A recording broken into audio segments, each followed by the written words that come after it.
What's up, people? Welcome back to Internash. In last few days, we have seen a lot of news which are very shocking for international students who are planning to study in Australia and those students who are already here, especially Indian students.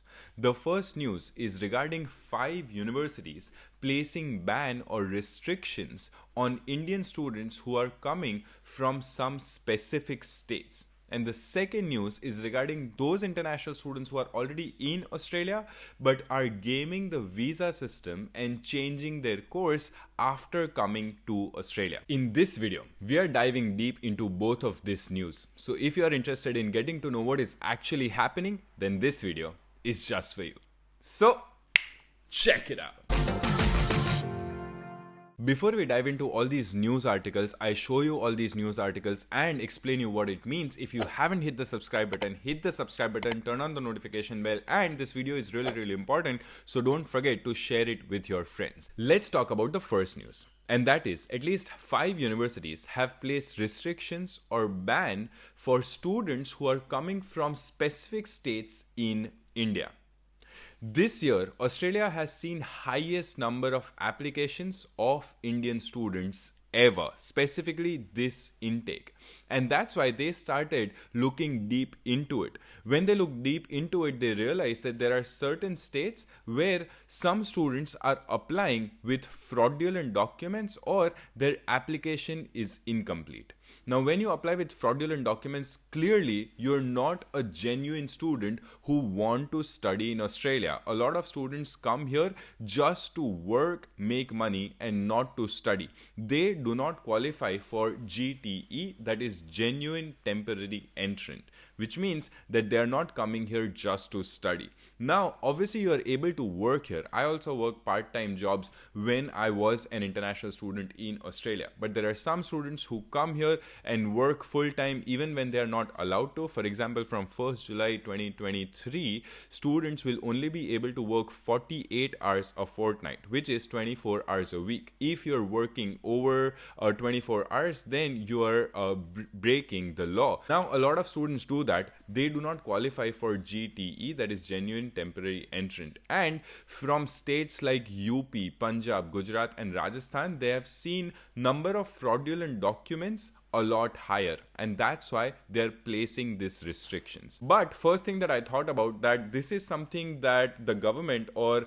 the Department of Home Affairs should do. Why are universities doing it? And then we did more research into it.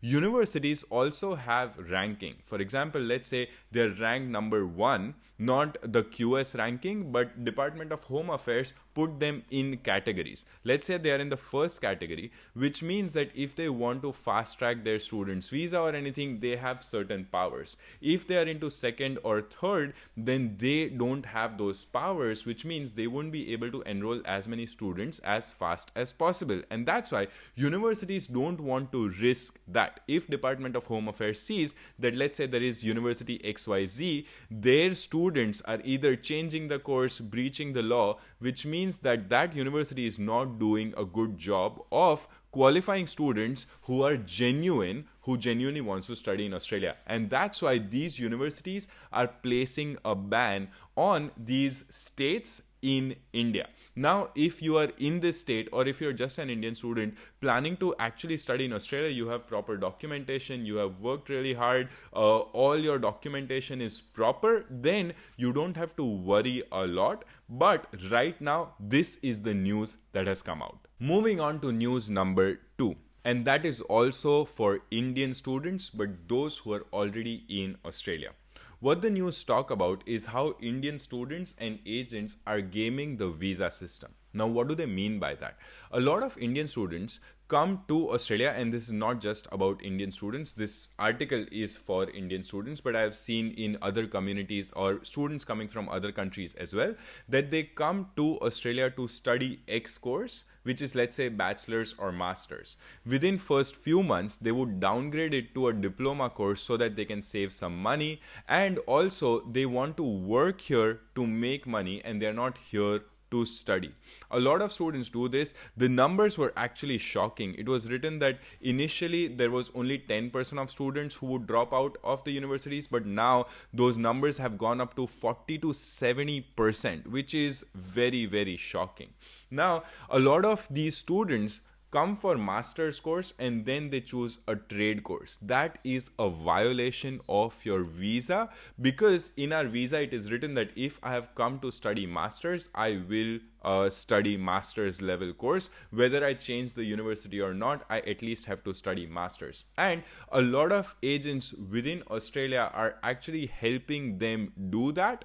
So in case if you're taking help of the agent, always ask them what is the best option for you, what is the right thing to do. As long as you're doing that, you should not be worried, because you are following the laws, following the system, and not gaming the system. In case if you have any further questions, write down in the comment sections and we will answer your questions. Also, all of these news we immediately upload on our Instagram. So in case if you're not following us on Instagram, I would highly recommend to follow us on Instagram and other social media handles, so that you can get to know what exactly is happening in Australia for international students. If you love this video, please share this video with your friends, hit that like button, and if you have any questions, write it in the comments section. See you in the next video.